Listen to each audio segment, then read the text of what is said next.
Hi, my name is David O'Brien. I'm an agent with RE/MAX. Just want to take a few moments of your time to talk to you about short sales.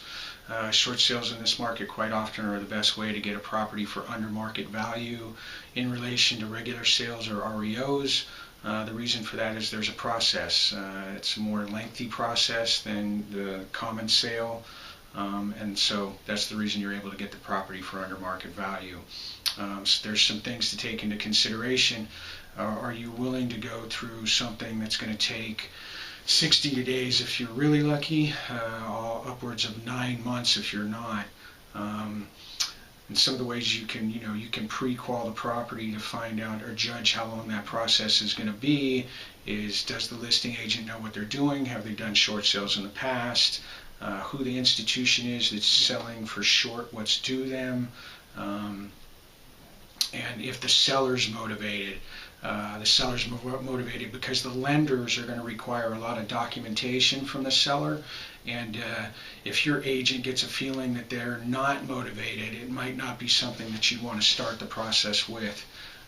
But again, short sales quite often afford you an opportunity to get the property for under market value. The reason for that is the lender who's short going to receive less than what's due them understands that the process is more lengthy and more involved, and so they'll let the property go for something less than what market value is. It doesn't hold across the board, but that's my experience. That's the experience of most agents in this market right now.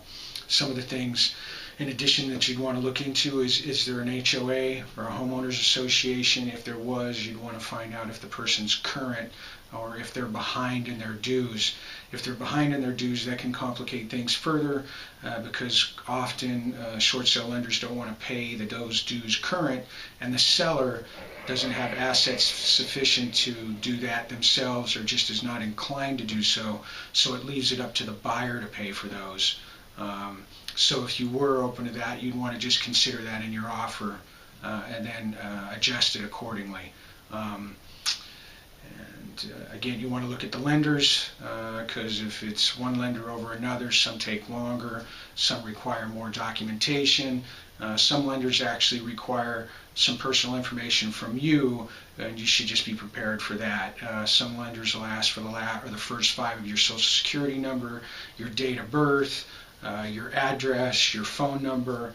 The reason for that is because in the past there's been people that are buying these properties as straw buyers or not real buyers, and then the bank's been taking a loss, and then those same people are in turn turning them and selling them for a profit, and the bank does that to offset that risk. So if that happens, just kind of be prepared for it. And that's pretty much the long and the short of it. That's certainly the short version. I'm hoping you'll contact me if you require further information so that I can answer any of the questions you have. My number is 415-342-1968. Thank you for your time.